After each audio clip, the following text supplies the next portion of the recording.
Pemirsa, Polda Metro Jaya menyebut akan kembali menyerahkan berkas perkara dugaan fitnah ijazah palsu dengan tersangka Roy Suryo CS ke Kejaksaan Tinggi DKI Jakarta.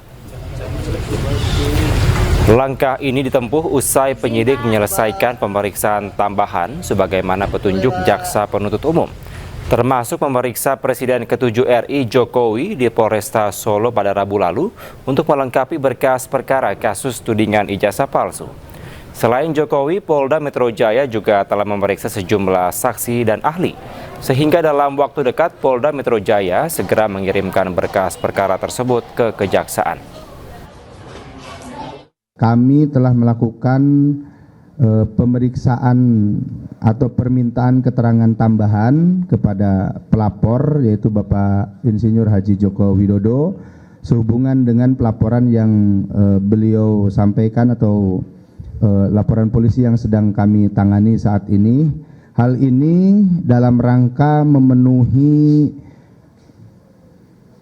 pemenuhan berkas perkara sebagaimana petunjuk-petunjuk yang sudah disampaikan oleh Kejaksaan Tinggi DKI yang disampaikan melalui P19 yang kemarin sudah kami terima. Dan proses pemenuhan atas P19 itu sudah berjalan dan kami insya Allah sesegera mungkin akan mengirimkan kembali berkas perkara tersebut sebagaimana petunjuk-petunjuk yang disampaikan oleh pihak jaksa. Roy Suryo CS meminta kasusnya dihentikan dan diterbitkan SP3, namun ia enggan meminta restoratif justice. Kubu Roy Suryo CS menyebut langkah mengajukan penghentian penyidikan setelah mendengar penjelasan dari mantan Wakapolri Komjen Purnawirawan Ogro Seno yang juga menjadi saksi ahli dari kubu Roy Suryo pada proses penyidikan di Polda Metro Jaya.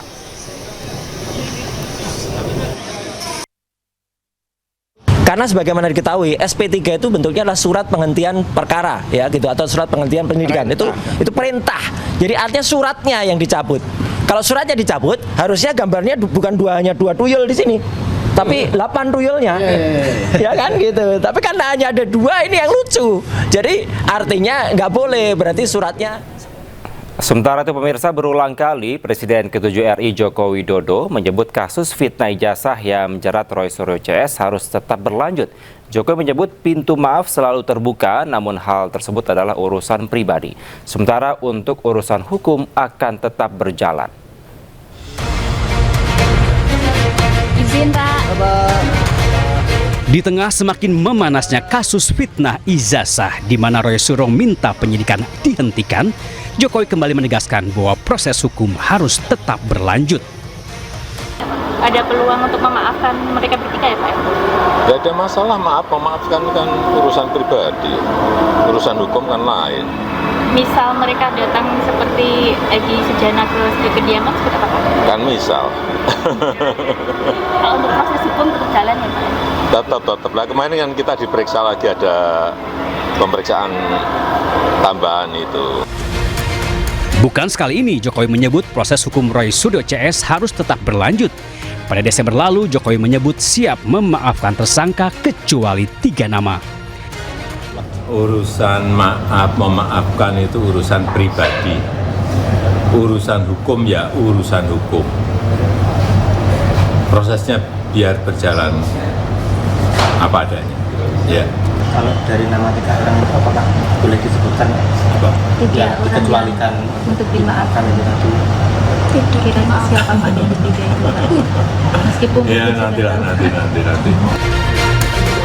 Pernyataan yang sama kembali dilontarkan usai polisi menghentikan penyidikan bagi Egy Sujana dan Damai Hari Lubis dengan menerbitkan SP3, di mana keduanya sebelumnya bertandang ke kediaman Jokowi di Solo, Jawa Tengah. Akhir Januari lalu, Jokowi kembali menyebut proses hukum Roy Suryo CS harus sampai ke pengadilan. Pintu maaf selalu terbuka. Tapi sekali lagi urusan memaafkan itu urusan pribadi ke pribadi. Kalau yang di Polda Metro itu sudah urusan hukum. Artinya urusan pribadi ya urusan pribadi, memaafkan, tetapi urusan hukum ya urusan hukum. Dan memang harus sampai ke pengadilan. Karena kalau enggak, saya nggak punya forum untuk menyampaikan bukti mengenai kasus ijazah ini. Sementara polisi menyebut berkas perkara kasus fitnah ijazah akan segera dilimpahkan ke kejaksaan usai pemeriksaan tambahan terhadap Jokowi selesai dilakukan. Tim Liputan iNews melaporkan.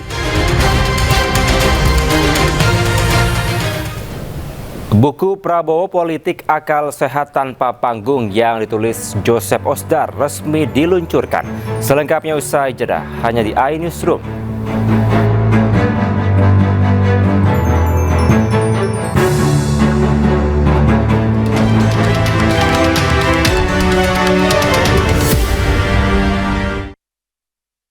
Ada masih di iNewsroom, pemirsa. Presiden ke-7 Republik Indonesia Joko Widodo mendukung usulan Ketua KPK periode 2011 hingga 2015 Abraham Samad agar Undang-Undang KPK direvisi kembali.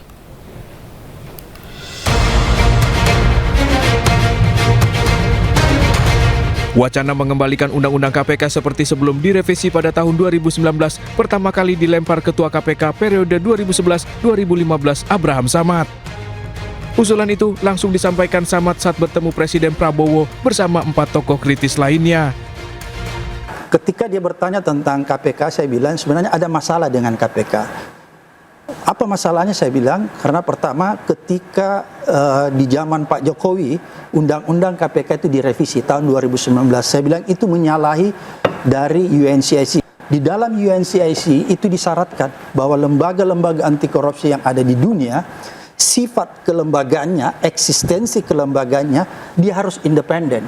Kalau kita ingin konsisten memperbaiki KPK, kembalikan undang-undangnya seperti awal. Selain meminta Prabowo mengembalikan Undang-Undang KPK lama, Samad juga mengusulkan agar seleksi komisioner KPK lebih diperketat, termasuk mengembalikan 57 mantan pegawai KPK. Sejak wacana itu dilemparkan Samad, sejumlah tokoh langsung mengamininya, salah satunya Presiden ke-7 Joko Widodo. Jokowi bahkan menyebut jika revisi Undang-Undang KPK bukan hanya pemikirannya, melainkan inisiatif DPR. Ya, saya setuju, bagus. Karena itu dulu inisiatif DPR loh, jangan keliru ya, inisiatif DPR. Tanggapannya bahwa itu di revisi waktu pemerintahnya Pak Jokowi itu seperti apa? Ya memang saat itu atas inisiatif DPR direvisi. Pak, tapi saya nggak tanda tangan. Pak, termasuk itu kan nanti juga diusulkannya soal pemilihan ketua KPK yang baru, termasuk yang diusulkan presisi. Tanggapannya gimana Pak? Ya sesuai ketentuan aturan yang ada aja lah. Undang-Undang KPK direvisi tahun 2019 atau di era pemerintahan Jokowi Ma'ruf Amin, publik menilai akibat direvisi KPK semakin kehilangan taringnya dalam memberantas korupsi di Indonesia. Tim Liputan iNews melaporkan. Kita ke informasi lain, pemirsa. Buku Prabowo Politik Akal Sehat Tanpa Panggung yang ditulis Joseph Osdar resmi diluncurkan pada Minggu siang. Peluncuran buku tersebut dihadiri akademisi, tokoh politik hingga Kepala Bapisus Aris Marsudianto.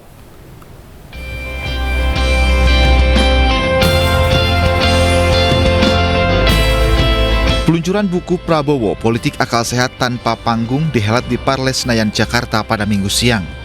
Acara dihadiri akademisi, politisi, anggota DPR hingga Kepala Badan Pengendalian Pembangunan dan Investigasi Khusus atau Bapisus Aris Marsudianto. Kepala Bapisus Aris Marsudianto mengatakan Presiden Prabowo Subianto dikenal sebagai sosok yang konsisten dalam berbakti kepada bangsa dan negara dengan fokus pada kesejahteraan rakyat. Mulai makan bergizi gratis, UMKM, nelayan, koperasi nelayan, koperasi merah putih, sekolah rakyat dan lain sebagainya. Nah, di sini saya sekali lagi menggarisbawahi seorang pemimpin itu harus mempunyai 3 karakter yang mutlak, yaitu moralitas, kapabilitas, dan elektabilitas. Dan ini semuanya dipunyai oleh Pak Prabowo sejak dulu. Begitu loh, beliau selalu konsisten. Penulis buku Prabowo Politik Akal Sehat Tanpa Panggung, Joseph Osdar menjelaskan, buku ini tidak dimaksudkan sebagai buku glorifikasi tokoh, melainkan refleksi atas praktik politik yang mengedepankan akal sehat dan tanggung jawab kenegaraan. Dari Jakarta, Hadisti Arifah, Ahmad Putra, iNews melaporkan. Personel Polri